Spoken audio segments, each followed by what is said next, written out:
Ушундан кийин Пилат Ыйсаны камчы менен сабаттырды. Бир топ жоокер тикенектен таажы жасап, Ыйсанын башына кийгизишти да, кочкул кызыл чапанды желбегей жабышты. Жашасын иудейлердин падышасы!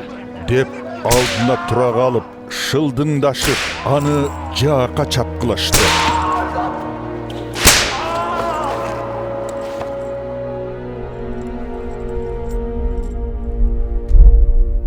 Пилат кайрадан сыртка чыгып, Караңыздар, мен муну сиздердин алдыңыздарга алып келе жатам.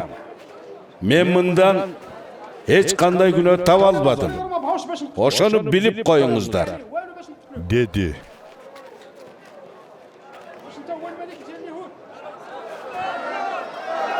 Тикенек таажы менен кырмызы чапанчаны Ыйса сыртка чыкты. Пилат элге ал киши мына dedi. Жогорку дин кызматчылар менен алардын сакчылары Ыйсаны көргөндө Жыгачка кадап саланы! Жыгачка! деп кыйкырышты. Пилат аларга силер кадагыла. Мен андан эч кандай күнөө таппадым. dedi. Жогорку дин кызматчылар ага Бизде мыйзам бар. Ошол мыйзам боюнча бул өлүүгө тийиш. Себеби бул өзүн Кудай уулумун деп Кудайга акарат келтирип жүрөт. дешти. Пилат муну укканда мурункудан бетер коркуп кетти. Ал Ыйсаны кайрадан акимчиликтин ичине алып кирди да Сен кайдан келдиң? деп сурады. Бирок Ыйса ага жооп берген жок. Мени менен сүйлөшкүң келбейби? Я, сени бошотуп жиберүү да, жыгачка кадап салуу да менин колумда экенин билбейсиңби? dedi. Көктөн берилбесе, мага бийлигиңиз жүрбөс эле. Ошондуктан мени кармап бергендин күнөөсү сиздикинен көбүрөөк. dedi. Ушул сөздөн кийин Пилат Ыйсаны бошотуунун айласын ойлоду. Бирок иудей башчылары Эгер бошотуп жиберсең, Рим падышасына дос эмессиң. Өзүн өзү падышамын деген ар ким падышага каршы. деп кыйкырышты. Ушул сөздөн кийин Пилат Ыйсаны сыртка чыгартып, таш аянттагы, бул аянттын еврейче аталышы Габата, сот орундугуна отурду.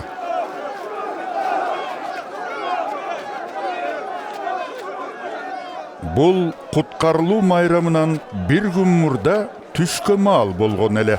Пилат иудей башчыларына Мына падышаңыздар. dedi. Бирок алар Алып кет аны! Алып кет! Кадап сал жыгачка! деп чуулдашты. Пилат аларга Мен жыгачка падышаңыздарды кадайынбы? деп суроо берди. Жогорку дин кызматчылар Биздин Рим падышасынан башка эч кандай падышабыз жок! деп жооп беришти. Акырында Пилат алардын айткандарына көнүп, Ыйсаны айкаш жыгачка каdoого буйрук берди. Ыйсаны кармап алып кетишти.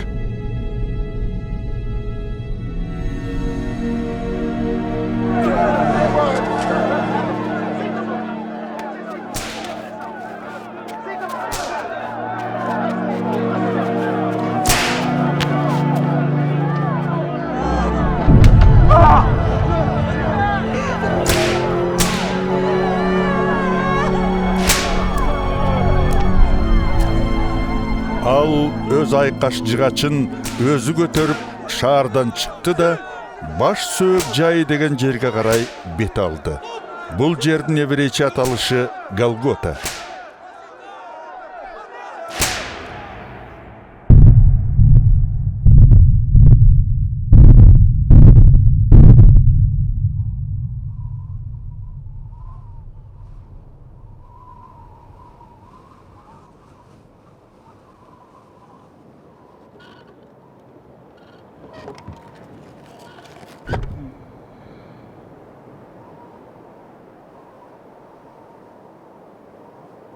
Жоокерлер жазалана турган дагы эки адамдын ортосуна ыйсаны коюп айкаш жыгачка кадашты да өйдө көтөрүп коюшту.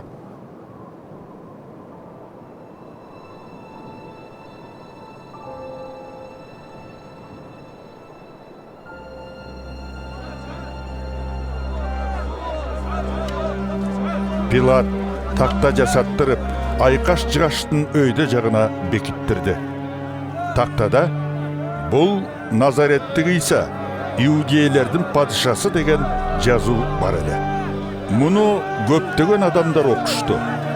Себеби Ыйса жыгачка кагылган жер шаардан алыс эмес эле. Анын үстүнө жазуу эбрейче, латынча жана грекче болчу.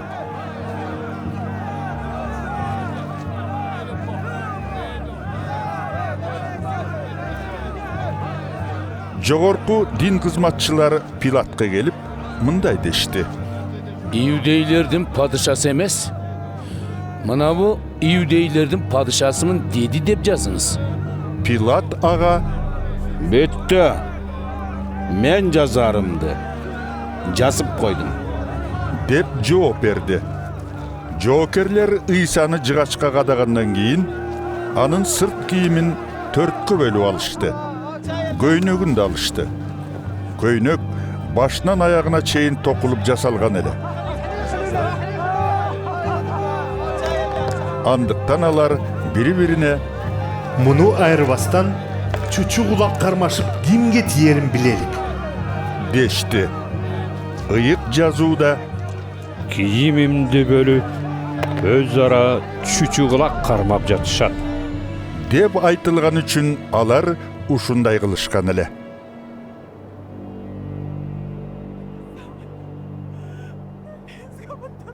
Ыйса керилген айкаш жыгаштын жанында анын энеси, таэжеси, Клеоптун аялы Мариям жана Магдалалык Мариям карап турушкан.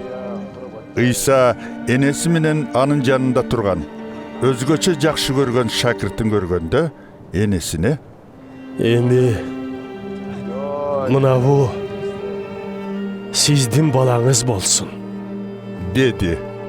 Андан кийин шакиртине: эми бул аял сенин энең болсун деди. Ошол сааттан баштап шакирти Ыйсанын энесин өз үйүнө алды.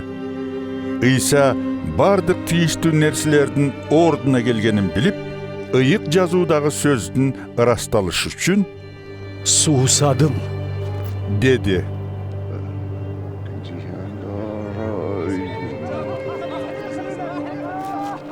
Ал жерде начар шарап куюлган кумара турган эле. Ошондо бир соргучту андагы кычкыл ичимдикке малып, иссоп бутагына бекитишти да Ыйсанын оозуна такашты.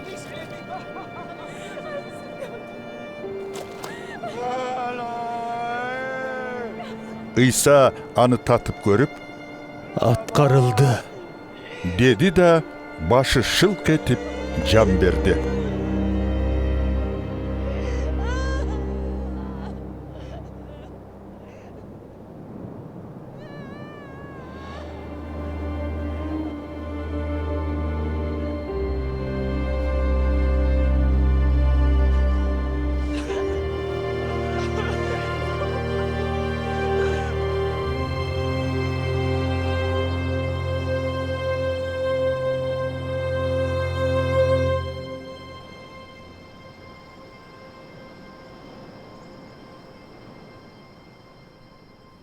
Бул окуя жума күнү болуп, эртеси дем алыш күнү эле.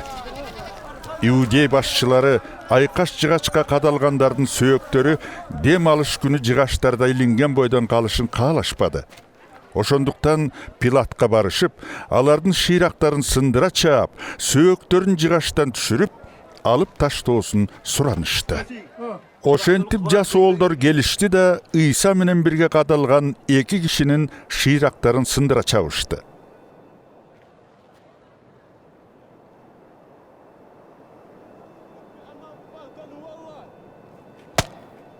Ыйсага келишип, анын өлүп калганын көргөн соң, шыйрагын сындырышпады. Бирок жас оолдордун бири ыйсанын бооруна найзасын малып алды. Ошол замат кам менен суу чыкты. Муну өз көзү менен көргөн киши силерди да ишенсин деп ушуларды жазды. Анын сөздөрү чын. Ал чындыгын айтып жатканын билет. Ыйык жазуудагы Анын бир да сөөгү сынбайт. деген сөз орундалууга тийиш эле. Ошол үчүн ушундай болду. Ыйык жазуулардын дагы бир жеринде Алар өздөрү сайып салган кишини көрүшөт. деп жазылган.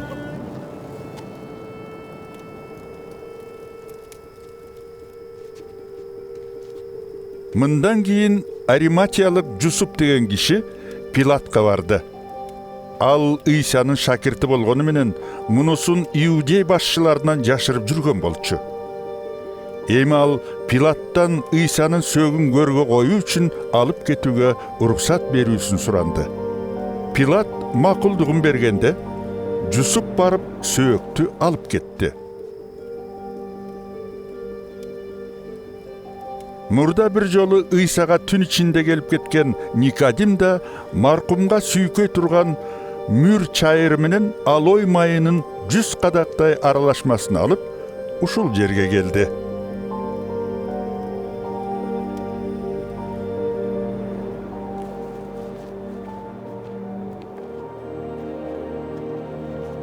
Иудейлердин сөөк коюу салты боюнча, алар маркумдун сөөгүн өздөрү алып келген жыттуу заттар менен шыбап, ак кепинге орошту. Ыйса кадалган тушта бир бак болоор эле. Анда али эч ким койула элек жаңы оюлган бир көр бар болчу. Дем алыш күн жакындап, анын үстүнө көр да жакын жерде болгондуктан, алар Ыйсанын сөөгүн ошонун ичине коюшту.